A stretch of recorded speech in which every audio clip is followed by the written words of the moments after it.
Vapi ચલાદમણ road ઉપર motion એજ્યુકેશનની નવી શાખાનો શુભારંભ કરવામાં આવ્યો। स्वागत, बहुत बहुत साधुवाद। मैं Nitin Vijay, MD Motion Education. Motion Education एक ऐसा संस्थान है जो साइंस बेस्ड कॉम्पिटिटिव एग्जामिनेशन की तैयारी करता है और एक शहर जो पूरे देश में विख्यात है शिक्षा की काशी के नाम से, कोटा, जहाँ पे पिछले 30 वर्षों से बहुत सारे इंजीनियर्स और डॉक्टर्स निकाले जा चुके हैं। मैं भी वहीं से विद्यार्थी रहा हूँ, वहीं से पढ़ा हूँ, वहाँ से आईआईटी गया और फिर अपने शिक्षण का कार्य चालू करा और पिछले 20 वर्षों से इसी कार्य को कर रहा हूँ। हमारी कोचिंग संस्थान जो है उसमें करीब 2,500 कर्मचारी हैं और 45,000 के आसपास बच्चे हमारे साथ पढ़ते हैं। उसका एक बहुत सफल सेंटर हमारा सिलवासा में पिछले 2 साल से चल रहा है, जहाँ का संचालन आप दोनों कर रहे हैं, मनीष जी और अनिल जी, और उन्होंने ही अब हमारा वापी सेंटर भी खोला है। बहुत खुशी का विषय है। वापी अपने आप में ज्ञान की नगरी कहा जा सकता है, जहाँ पे बच्चे बहुत उत्साहित हैं, ऊर्जावान हैं।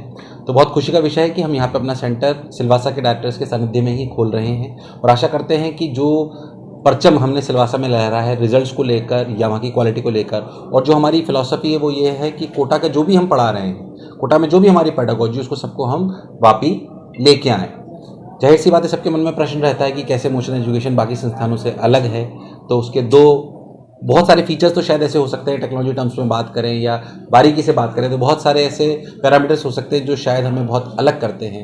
बट जो 2 प्रमुख बातें हैं वो, उसमें से सबसे पहली प्रमुख बात ये है कि सिर्फ और सिर्फ हम इस बात की विचारधारा का समर्थन नहीं करते हैं कि सिर्फ टॉपर्स की बात करी जाए, टॉप 10 टॉप 100 की बात करी जाए। मैं व्यक्तिगत रूप से एक मध्यम वर्गीय परिवार से आता हूँ और खुद भी एक एवरेज बच्चा रहा हूँ, पर आईआईटी में सिलेक्ट हुआ। मैं जानता हूँ कि एक ऐसे मध्य वर्गीय परिवार का एवरेज बच्चा जब सेलेक्ट होता है तो अपने परिवार का, समाज का और जहाँ वो रहता है उसका, सभी का नाम रोशन करता है। तो मेरा व्यक्तिगत मत ऐसा है, किसी भी शिक्षण संस्थान, चाहे वो स्कूल हो, कोचिंग हो या कोई भी यूनिवर्सिटी हो, उसका रियल मापदंड तब है जब वो एक एवरेज बच्चे जो कि कठिन परिश्रम करना जानता हो, 10 से 12 घंटे रोज पढ़ता हो, वो अगर सेलेक्ट होता है तो शिक्षण संस्थान के वास्तविक महत्व है। हम उसी विचारधारा के साथ चलते हैं। जैसा हम कहते हैं कि मोशन है तो